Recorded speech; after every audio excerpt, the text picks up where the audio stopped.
우리 일주일 동안 이렇게 지내면서 여러분들은 우리 공동체에 대해서 우리 함께 예배드리는 성도들에 대해서 얼마나 많이 좀 생각하고 지내는지 모르겠습니다.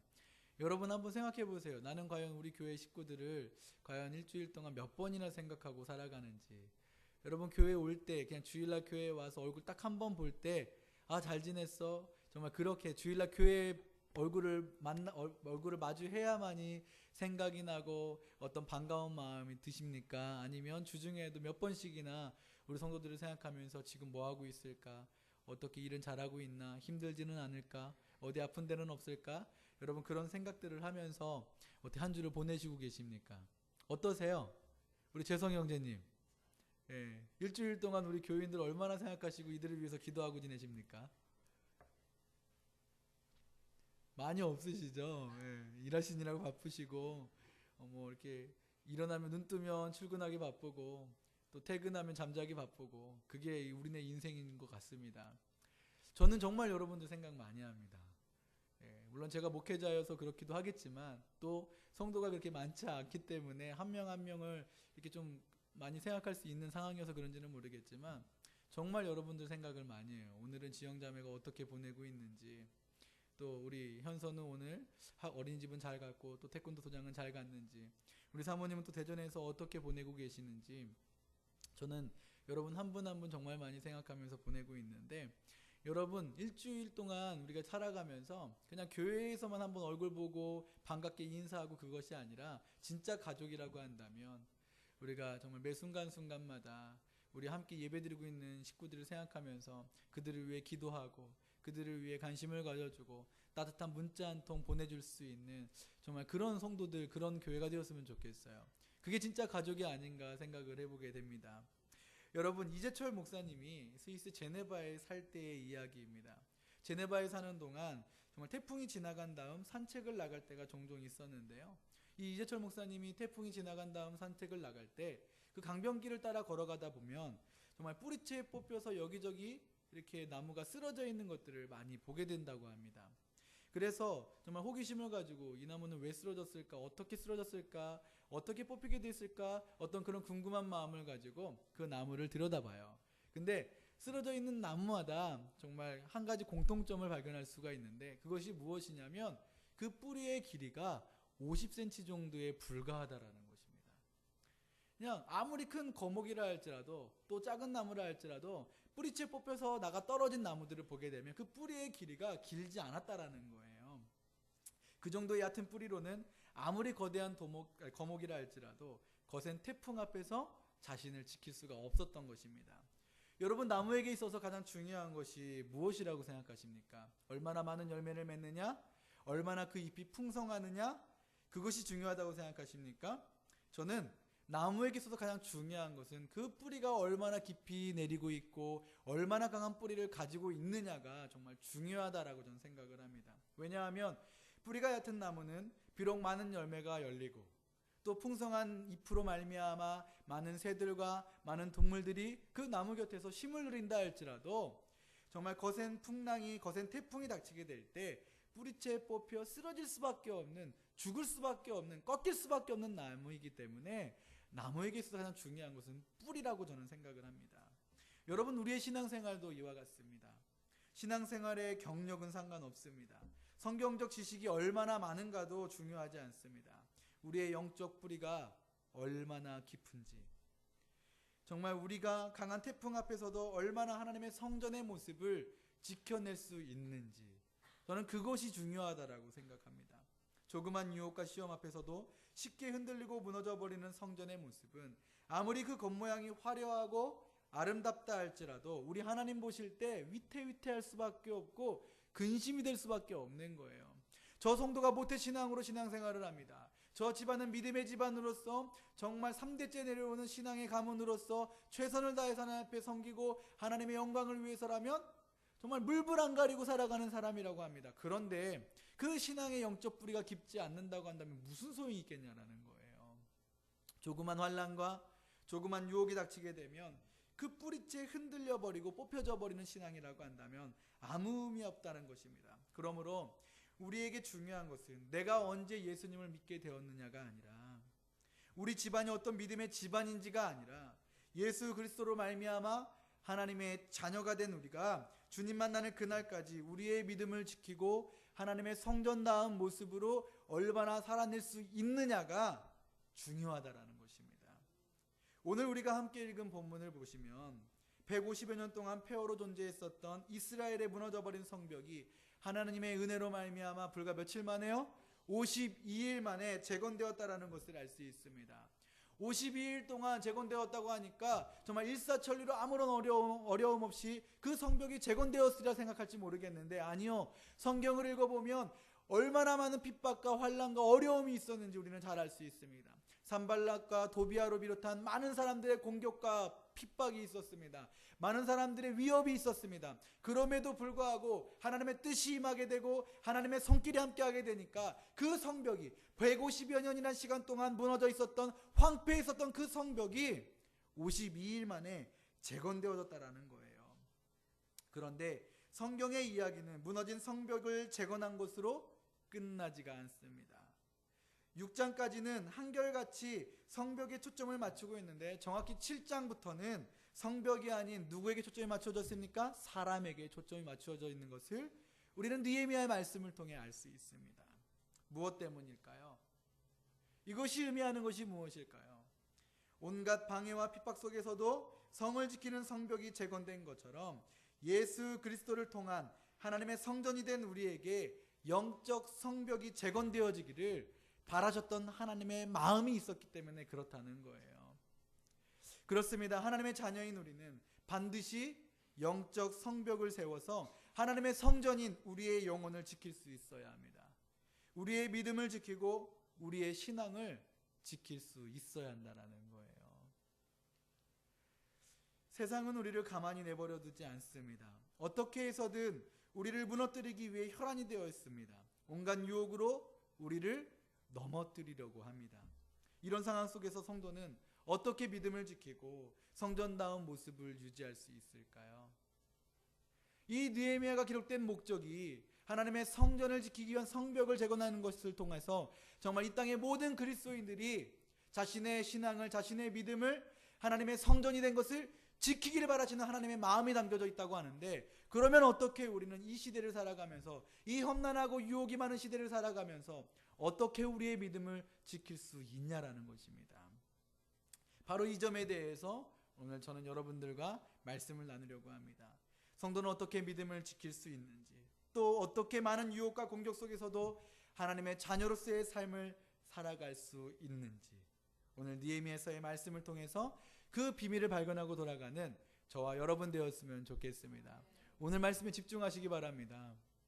오늘 예배 가운데 집중하셨으면 좋겠습니다. 아무런 감흥 없이, 아무런 기대감 없이 그냥 피곤한 몸과 마음을 이끌고 이 자리에 앉아서 예배드리지 않으셨으면 좋겠어요. 하나님 말씀 가운데 집중해서 하나님께서 이 느헤미야의 말씀을 통하여 우리에게 주시고자 하는 그 진짜 의미가 무엇인지 그것들을 분명하게 깨닫고 확실하게 깨닫고 돌아갈 수 있는 저와 여러분 되었으면 좋겠습니다.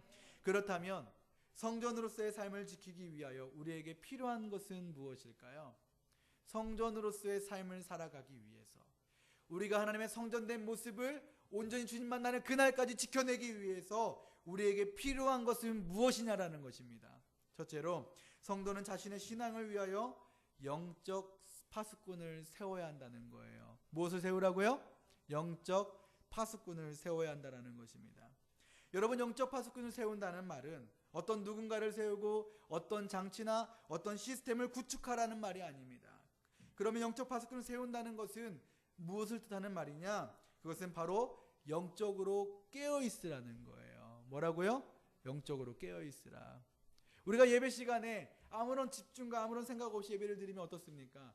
예배가 지루하게 다가옵니다. 지루하면 어때요? 우리의 몸이 피곤하고 우리의 마음이 힘이 들면 졸 수밖에 없습니다. 우리가 하나님께 집중하지 못해요. 그러나 우리가 정신을 바짝 차리고 영적으로 깨어서 하나님의 말씀을 듣는다면 어떻습니까? 졸 수가 없죠. 왜요? 지금 이 말씀이, 강단에서 선포되는 말씀이 어떤 말씀입니까? 내 영을 살리는 말씀이고 내 영을 고치는 말씀이기 때문에 그 말씀을 듣는데 우리가 어떻게 정신이 바짝 들지 않을 수 있겠냐라는 거예요. 정신 차리고 그 예배 가운데 집중하지 않을 수 있겠냐라는 것입니다. 영적 파수꾼을 세운다는 것은 무슨 뜻이라고요? 영적으로 깨어 있어야 한다라는 것입니다. 다 함께 느헤미야 7장 2절과 3절 읽기 원합니다. 7장 2절과 3절입니다. 함께 읽겠습니다. 내 아우 하나니와 영문의 관원 하나냐가 함께 예루살렘을 다스리게 하였는데 하나냐는 충성스러운 사람이요 하나님을 경외하는 무리 중에 뛰어난 자라. 예루살렘 성문을 열지 말고 아직 파수할 때에 곧 문을 닫고 빗장을 지르며 또 예루살렘 주민이 각각 자기가 지키는 곳에서 파수하되 자기 집 맞은편을 지키게 하라 하였노니. 무너진 예루살렘 성벽을 재건하고 난 후 느헤미야가 한 일이 무엇입니까? 성벽 재건을 하나님의 은혜로 52일 만에 마쳤으니까 그동안 52일 시간 동안 죽어라 고생했으니까 다른 것 하지 말고 오늘만큼은 하루 동안 푹 쉬고 먹고 마시고 놀자라고 말했습니까? 아니라는 거예요. 느헤미야가 그렇게 행동하지 않았습니다. 52일 동안 너희들 너무나 수고 많았다. 그러니 오늘 하루는 정말 산의 진미를 가지고 진미를 먹으면서 우리가 오늘 하루 푹 쉬고 즐기자라고 말한 것이 아니었다라는 것입니다. 느헤미야는 가장 먼저 성전을 위해 봉사할 자를 세우셨어요. 오늘 우리 지은 사모님이 피아노 반주를 했던 것처럼 그런 예배자를 세우셨고 또 성전의 문지기를 세웠고 성전을 위해 수고할 자들을 세웠다라는 것입니다. 그것으로 끝이었습니까? 그 뒤에 이어서 느헤미야는 누구를 세웠습니까? 성전을 다스리고 성전을 경비할 자를 세웠다라는 것입니다. 어떤 사람을 세웠죠? 느헤미야의 동생 하나니와 하나님을 그 누구보다 경외했던 영문의 관원 하나냐를 세웠다라는 거예요. 그리고 그들로 하여금 어떤 일을 하게 했습니까? 이 두 사람을 세워놓고 이 두 사람에게 무엇을 명령했습니까? 해가 높이 뜨기 전에는 성문을 열지 못하게 했고 또 해가 지기 전에 성문을 닫으라고 이야기를 했어요. 여러분, 이는 새벽에 성문을 여는 일반적인 모습과는 굉장히 대조되는 모습입니다. 보통 성문을 언제 엽니까? 해 뜨기 전에 새벽 미명에 미리 성문을 열어서 사람들이 오고 갈 수 있게끔 만들어주는 거예요.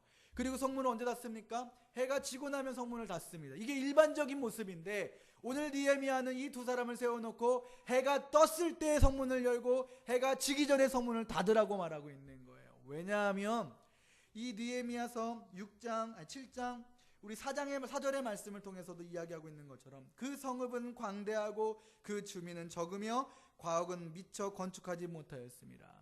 성읍은 굉장히 광대합니다. 그러나 이스라엘 그 예루살렘 성읍에 거하고 있는 사람들은 매우 적기 때문에 그 주변에 있는 수많은 적들과 견고한 성에 어떤 공격이 있을지 모르기 때문에 이스라엘 민족으로 하여금 깨어 그 방비를 늦추지 않게 하기 위해서 느헤미야가 이런 명령을 하고 있다는 거예요. 뿐만 아니라 백성들로 하여금 자기가 담당한 지역과 자신의 집에서 그 성전을 지키게 했습니다. 여러분, 이게 무엇을 의미할까요? 왜 하나님을 세우고 하나냐를 세워서 해가 떴을 때 성문을 열고 해 지기 전에 성문을 닫게 하고 또 많은 백성들로 하여금 각자 자기가 맡은 처소에서 성전을 지키게 하며 또 자기 집에서 맞은편 집에 있는 집들을 지키게 했는지 여러분 그 이유가 뭐겠냐라는 거예요. 왜 하나님께서 느헤미야를 통해 이런 일들을 맡기셨냐라는 것입니다.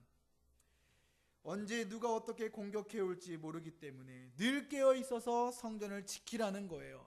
잠시도 긴장을 늦추지 말라는 것입니다. 그리고 그 임무는 어떤 특정한 사람에게 주어지는 임무가 아니라 우리 모두의 임무라는 것을 이 말씀을 통해 우리에게 말씀하고 있다는 것입니다.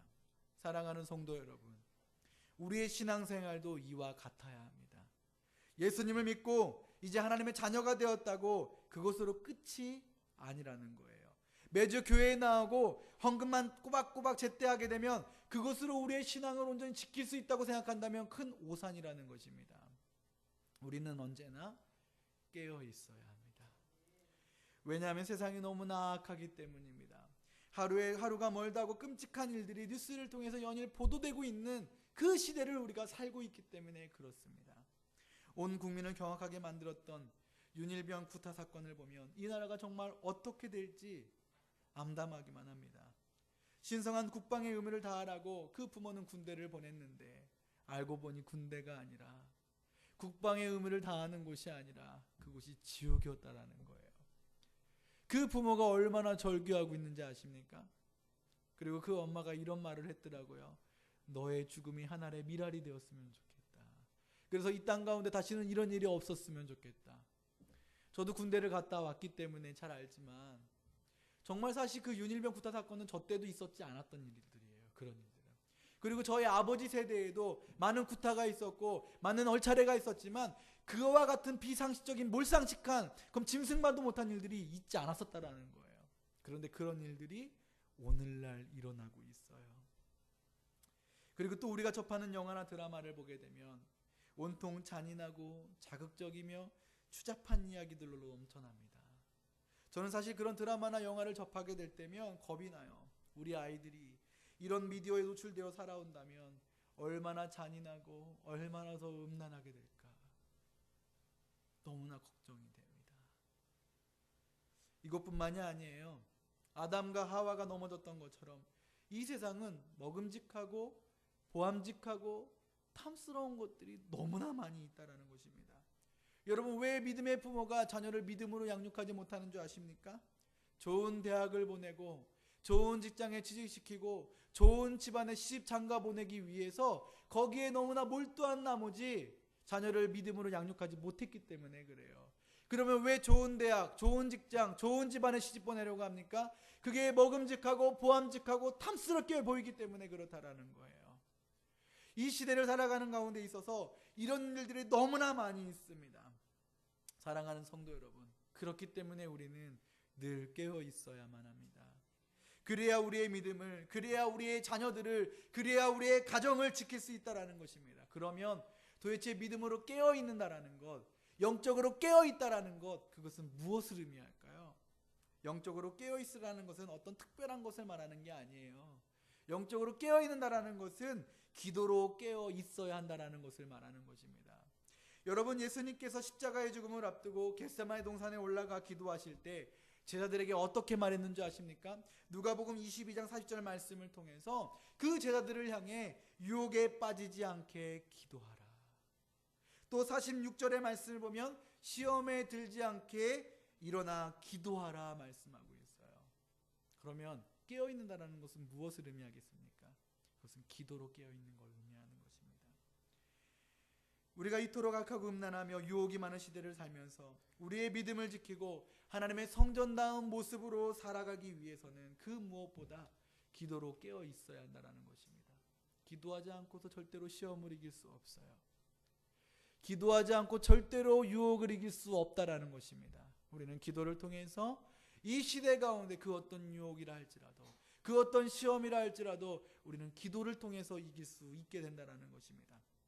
사랑하는 성도 여러분, 늘 기도로 깨어있는 저와 여러분 되었으면 좋겠습니다. 틈만 나면 기도의 자리로 나아오십시오. 그래야 성전의 모습을 지키며 살아갈 수 있는 것입니다. 늘 언제나 기도의 자리 가운데 우리가 욕심을 내고 열심을 내어서 참여해서 함께 기도하고 또 골방을 찾아 들어가서 나와 나의 가정과 교회와 이 나라와 모든 열방들을 위해서 기도할 수 있는 저와 여러분 되었으면 좋겠어요. 계속해서 저희가 기도회를 강조하고 있습니다. 제가 정말 개척 초기부터 지금까지 했던 이야기가 무엇이냐면 주일날 예배 한 번으로는 우리의 믿음을 지킬 수 없다라는 겁니다.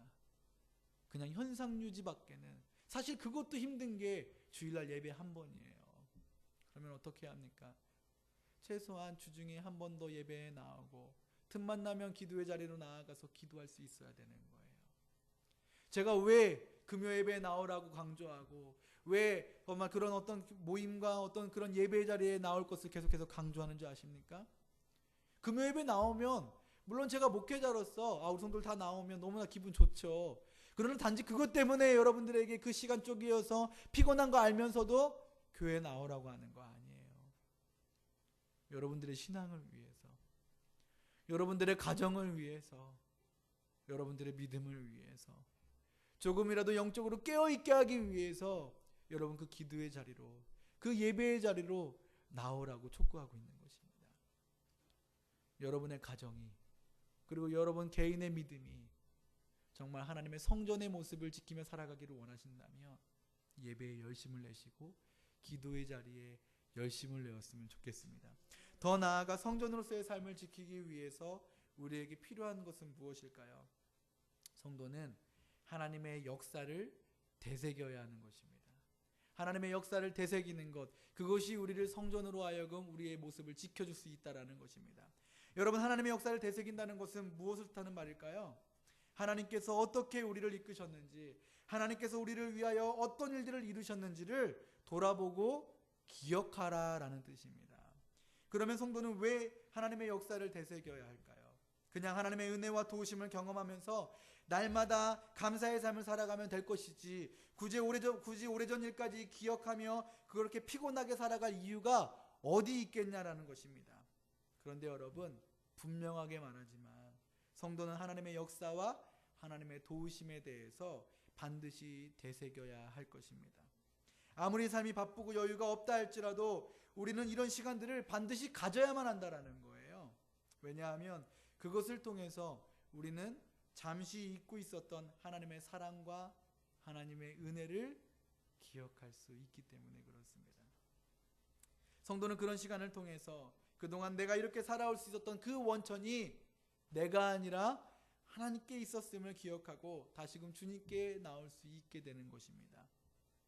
내가 병중에 있었을 때, 내가 궁핍함에 있었을 때, 내가 환난 가운데 있었을 때, 내가 내 능력으로 그것들을 이겨낸 것이 아니라, 그래, 그렇지, 그때 주님이 나와 함께 하셨지, 그때 주님이 나를 이렇게 사랑하시며 나에게 이렇게 정말 선한 길로 인도해 주셨지, 그 하나님의 도우심으로 말미암아 오늘날 내가 이렇게 호흡하며 기쁨의 삶을 살아갈 수 있는 것이지.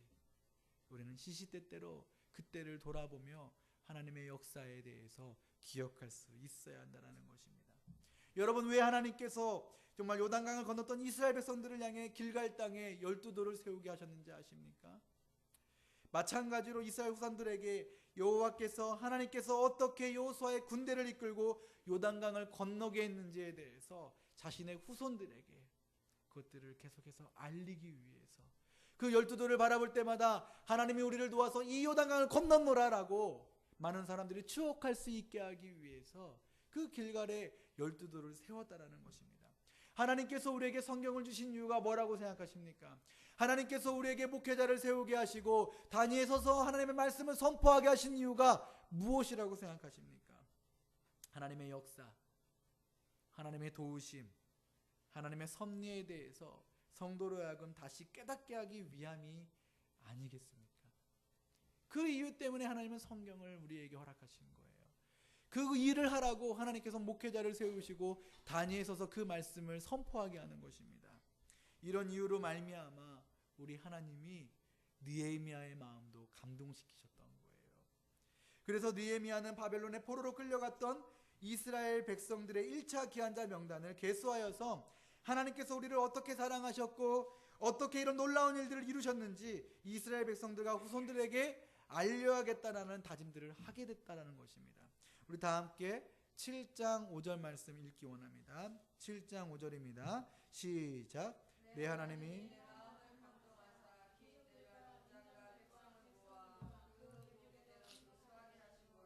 내가 처음으로 거기에 기록된 것을 보면, 여러분, 포로로 끌려갔다가 다시 고국으로 돌아오게 된 것은 엄청난 기적입니다. 이스라엘 백성이 힘이 있어서 고국으로 돌아왔습니까? 이스라엘 백성이 어떻게 강대하게 돼가지고 나 고국으로 돌아가겠다라고 선포해서 그 왕이 어쩔 수 없이 그 이스라엘 민족을 다시 고국 땅으로 돌려보냈나요? 아니면 이들이 바사 제국에 엄청난 공로를 세웠습니까? 아니면 이스라엘 백성이 돈이 많아서 어떤 로비 활동을 통하여 그들이 이스라엘 고국 땅으로 돌아오게 되었나요? 아니라는 것입니다. 오직 성경은 하나님께서 바사왕 고레스의 마음을 감동시키셨고 이스라엘 지도자들의 마음을 감동시켰기 때문에 이 역사가 이루어지게 되었다라고 기록하고 있습니다. 그러면 왜 하나님께서는 바벨론 포로로 끌려간 이스라엘 백성들로 하여금 다시 유대 땅으로 돌아오게 만든 것일까요? 거두절미하고 하나님께서 이스라엘 백성을 사랑하셨기 때문에 그렇습니다.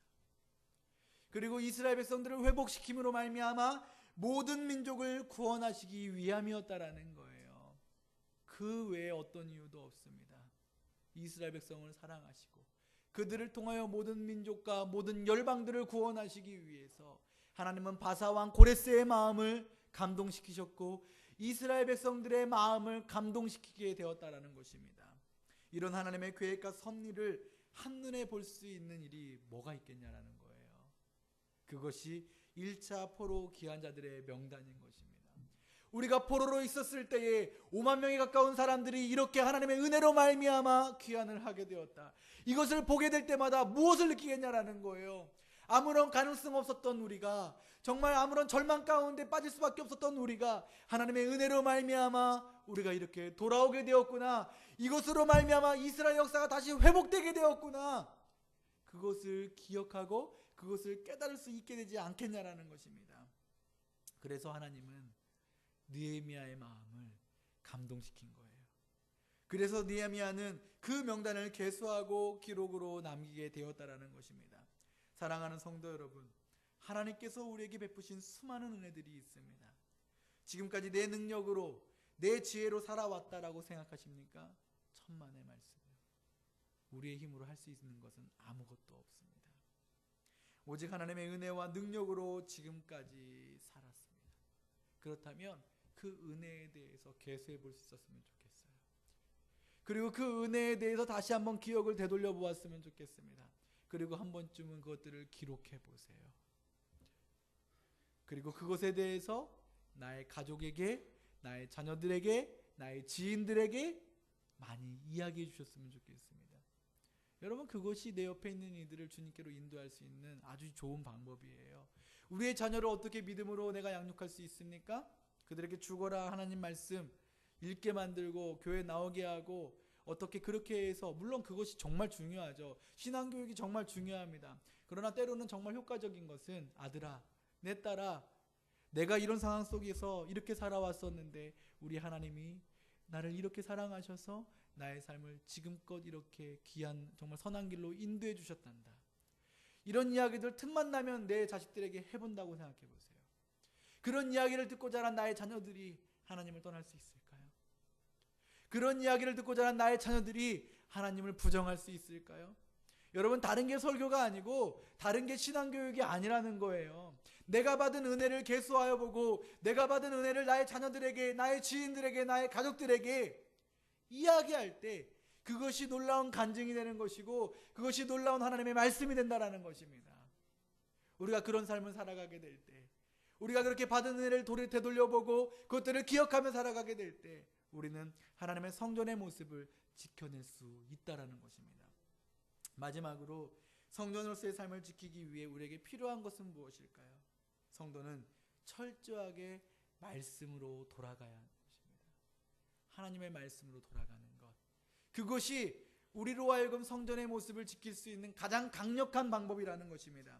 여러분, 우리가 하나님의 성전으로서 삶을 지켜내기 위해서는 늘 깨어 기도하는 것도 중요하고 하나님께 받은 은혜를 되새겨보는 것도 중요합니다. 그러나 이것만 가지고는 조금 부족해요. 가장 중요한 한 가지가 더 남았는데 그것은 바로 말씀입니다. 사실 에스라서와 느헤미야서의 핵심은 말씀으로 돌아가라는 거예요. 말씀으로 돌아가라. 단순히 에스라 느헤미야서의 말씀을 건물 하나 짓는 것으로 생각한다면 이 말씀은 아무런 은혜도 아무런 의미도 없는 말씀이 되고 말 거예요. 그냥 하나님께서 이스라엘 백성들을 깨우셔서 그 고국 땅으로 이끌으셔서 성전을 만들게 하시고 성벽을 재건하게 하였구나, 그냥 그것으로만 생각하고 넘어간다면 이 말씀은 우리에게 특별한 은혜로 다가오지 않습니다. 여러분, 에스라서와 느헤미야서의 핵심은 다른 그 무엇보다 말씀으로 돌아가라라는 것입니다. 계속해서 이야기하지만 무너진 성전의 완성이 언제 이루어졌습니까? 에스라를 통해 하나님의 말씀이 부어졌을 때였습니다. 또한 무너진 성벽의 재건 역시 하나님의 말씀이 부어지는 것으로 완성되어졌다라는 거예요. 그러므로 성도 역시 성전의 삶을 온전히 지켜내기 위해서는 날마다 깨어 기도하는 것과 날마다 하나님의 은혜를 되새겨보는 것과 더불어 하나님의 말씀으로 돌아가야 한다는 것입니다. 그렇다면 말씀으로 돌아간다는 것은 구체적으로 무엇을 의미할까요? 말씀으로 돌아가야 한다고 이야기했는데 우리가 성전의 모습을 지켜내기 위해서 그 무엇보다 우리는 말씀으로 돌아가야 된다고 이야기했는데, 그러면 여러분, 말씀으로 돌아간다는 것은 무엇을 의미하냐는 것입니다. 무엇을 말하는 것일까요? 그것은 말씀에 대한 사모함을 가지라는 거예요. 말씀에 대한 사모함을 가지라. 다 함께 느헤미야 8장 1절을 읽기 원합니다. 함께 읽겠습니다. 시작. 이스라엘 자손이 자기들의 성읍에 거주하였더니 일곱째 달에 이르러 모든 백성이 일제히 수문학 광장에 모여 학사 에스라에게 여호와께서 이스라엘에게 명하신 모세의 율법책을 가져오기를 청하매. 모든 이스라엘 백성이 성전 수문학 광장에 모였습니다. 그리고 그곳에서 어떠한 요청을 하게 되었습니까? 오늘 아까 우리 전사님이 찬양할 때 이야기했던 것처럼 뭐라고 얘기했나요? 이스라엘 모든 백성들이 에스라에게 우리에게 모세의 율법책을 가져와 주십시오라고 이야기했다라는 거예요. 정말 그리고 이것은 어떤 것을 의미하겠습니까? 이것은 모든 이스라엘 백성들이 하나님의 말씀으로 돌아가겠다라는 것을 의미합니다. 그들은 하나님의 말씀을 사모했습니다. 하나님의 말씀을 얼마나 사모했던지 말귀를 알아들 수 있는 모든 사람들, 즉 어린아이부터 노인에 이르기까지 모두가 모여서 새벽부터 정오까지 이어졌던 하나님의 말씀을 그들이 경청했다라는 거예요. 오늘날 우리는 어떻습니까? 예배시간 설교가 조금만 길어지면 어떻죠? 굉장히 지루하고 힘겨워집니다. 나 자신과의 싸움이 시작됩니다. 도대체 저 목사의 설교는 언제쯤 끝나나? 그래서 저는 설교를 길게 하지 않아요. 기껏해야 3, 40분, 40분 될 때도 없고 한 30분에서 35분이면 제 설교는 마치게 되는데 설교 그깟 1시간의 설교도 참지 못하기 때문에 우리는 1, 20분만 지나면 몸이 근질근질하게 됩니다. 근데 이 이스라엘 민족들은 이 느헤미야 공동체는 새벽부터 정오까지 이어졌던 에스라의 그 말씀을 경청했다라는 거예요. 이스라엘 백성은 에스라가 단위에 서서 책을 펴면 어떻게 했습니까? 일제히 기립했어요. 그리고 에스라가 위대하신 하나님 여호와의 이름을 송축하면 일제히 아멘으로 화답했습니다. 그리고 몸을 굽혀 얼굴을 땅에 대고 하나님께 경배했습니다. 그리고 이스라엘 백성들은 하나님의 말씀을 듣고 깊은 눈물을 흘렸어요. 벅찬 눈물을 흘렸다라는 것입니다. 이유는 여러 가지겠죠. 어떤 이들은 그 말씀으로 말미암아 감사의 눈물을 흘렸을 것이고, 또 어떤 이들은 죄에 대한 참회의 눈물을 흘렸을 것이고, 또 어떤 이들은 하나님 말씀에 대한, 하나님의 역사에 대한 감동의 눈물을 흘렸을 것입니다. 사랑하는 성도 여러분, 우리도 하나님 말씀에 대한 이와 같은 사모함이 있어야 할 줄로 믿습니다. 생명의 말씀, 진리의 말씀, 능력의 말씀을 듣는데 아무런 감동도 아무런 눈물도 없다는 것은 사실 말이 안 돼요. 만약 그렇다고 한다면 우리는 말씀에 대한 사모함이 없다는 것에 대한 반증일 것입니다. 말씀을 들어도, 말씀을 보아도 내 안에 아무런 감동이 없고, 내 안에 아무런 찔림이 없고, 내 안에 아무런 은혜가 없이 그냥 검은 건 글자요 하얀 건 종이다라고만 생각이 든다면 그것은 우리가 말씀에 대한 사모함이 없다라는 것입니다. 말씀에 대한 사모함이 없다라는 것은 말씀으로 우리가 돌아가지 않는다라는 거예요. 돌아가고 있지 못하다라는 것입니다. 두 번째로 말씀으로 돌아가라는 것은 말씀 중심의 삶을 살라라는 것입니다. 이스라엘 민족이 에스라를 통해 하나님의 말씀을 들었습니다. 그리고 그들에게 나타난 놀라운 변화가 있었습니다. 어떠한 변화가 있었습니까? 가장 먼저 8장을 보게 되니까 무엇이 부활되었습니까? 초막절이 부활되었다라는 것을 우리는 볼 수 있습니다. 이는 출애굽 당시 이스라엘 백성들의 광야 생활을 기념하는 것으로 하나님의 구원과 하나님의 도우심에 대해서 그것을 기억하며 하나님의 언약 백성으로서 내가 살아가겠노라는 것을 다짐하는 절기예요. 그 절기를, 그 초막절을 이스라엘 백성들이 말씀으로 돌아가게 되니까 깨닫게 된 것입니다. 하나님, 그래서 우리가 이제부터는 하나님 중심으로, 하나님 말씀 중심으로 하나님의 도우심을 따라 내가 살아가기를 원합니다. 하나님의 언약 백성으로서의 삶을 살아가기를 원합니다. 그것을 다짐하게 되고 그것의 의미로서 하나님, 우리가 초막절을 부활시키겠습니다. 우리가 초막절의 절기를 지키겠습니다라는 다짐들을 그들이 하게 되었다는 것입니다. 뿐만 아니라 9장의 말씀을 보게 되니까 이스라엘 백성들의 철저한 회개의 모습들이 기록되어지고 있습니다. 그들은 하나님의 말씀에 비추어서 자신의 삶을 돌아보았습니다. 뿐만 아니라 자신의 민족과 공동체의 모습을 돌아보았습니다. 그리고 자신들이 얼마나 하나님 앞에서 큰 죄인인지를 깨닫게 되고 철저하게 하나님 앞에 회개하기에 이르렀습니다.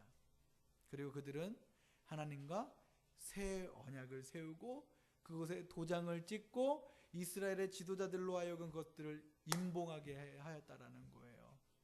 실로 엄청난 변화가 아닐 수 없습니다. 이것으로 끝일까요?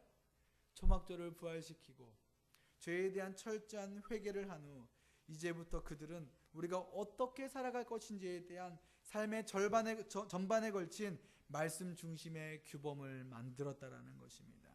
여러분, 이게 10장의 내용입니다. 이 모든 변화가 어디에서 왔습니까?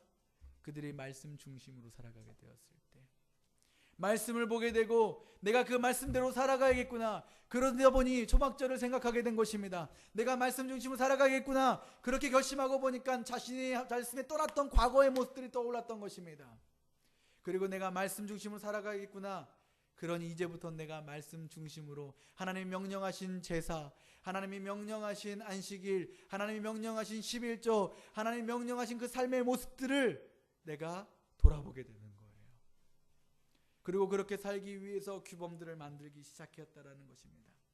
사랑하는 성도 여러분, 말씀 중심의 삶을 살아가기를 원합니다. 말씀에 비추어 나의 삶을 돌아보기 원하고, 그 말씀에 어긋난 모습들이 있다면 철저하게 회개하기를 원하고, 그 하나님께서 말씀하셨던 것처럼 내 삶을 주님께 드리기 위해 애쓰고 수고할 수 있는 저와 여러분 되었으면 좋겠습니다. 우리가 이렇게 살아가게 될 때에 우리가 성전의 모습을 지켜낼 수 있는 것입니다. 절대로 하나님의 말씀을 떠나서 우리는 우리의 신앙을 지킬 수 없습니다. 하나님의 말씀으로 우리를 채우지 않는다면 우리는 하나님의 거룩한 성전의 모습을 지킬 수 없다라는 것입니다. 이제 말씀을 정리합니다. 다시 한번 강조하지만 우리가 하나님의 자녀가 된 것으로만 만족해서는 안 됩니다. 아무리 좋은 집도, 아무리 좋은 자동차도 관리하지 않고 그것의 본래 모습을 지켜주지 않는다면 폐허가 되고 쓰지 못할 것이 되고 만다는 것을 명심했으면 좋겠습니다. 날마다 말씀에 깨어 있으십시오. 날마다 기도로 깨어 있으십시오. 세상 유혹과 속임수로부터 나 자신을 지켜낼 수 있었으면 좋겠습니다. 또한 우리는 하나님의 역사와 도우심을 기억해야 합니다. 내 힘이 아닌 오직 하나님의 능력으로 살아왔음을 기억하고 그것을 나의 가족과 나의 지인과 나의 자녀들에게 날마다 증거할 수 있었으면 좋겠습니다. 뿐만 아니라 우리는 말씀으로 돌아가야 합니다. 말씀을 사모하시고 말씀 중심의 삶을 살아가십시오. 깊은 바다를 게을리하지 마시고요. 날마다 말씀을 사모하는 마음으로 예배를 드리시고 성경을 읽으셨으면 좋겠습니다. 그래야 하나님의 영이 거하시는 그 아름다운 성전의 모습을 주님 만나는 그날까지 지켜낼 수 있는 거예요. 에스라 느헤미야서의 말씀이 우리에게 전하고 있는 게 무엇인 줄 아십니까? 하나님이 성전을 원하신다는 거예요. 그리고 그 성전은 건물이 아니라 여러분과 저 하나님을 믿는 모든 사람, 모든 그리스도인, 예수 그리스도를 믿고 믿음으로 말미암아 우리 모두가 성전이 되기를 원하신다는 거예요. 그리고 또 그 성전의 모습으로 살아가기를 원하신다는 거예요. 그리고 계속해서 그 성전의 모습으로 살아갈 수 있도록 그 성전을 지켜내야 한다는 것. 그것이 에스라와 느헤미야서의 핵심 메시지라는 것입니다. 우리 작은 동산교회 모든 성도들은 하나님의 말씀을 따라 살아갈 수 있었으면 좋겠고, 하나님 말씀 중심으로 살아갈 수 있었으면 좋겠고, 늘 깨어 기도할 수 있었으면 좋겠습니다. 그래서 우리 모두가 정말 아름다운 하나님의 성전의 모습으로 살아갈 수 있는 저와 여러분 되기를 주님의 이름으로 축복합니다. 우리 시간 신실하게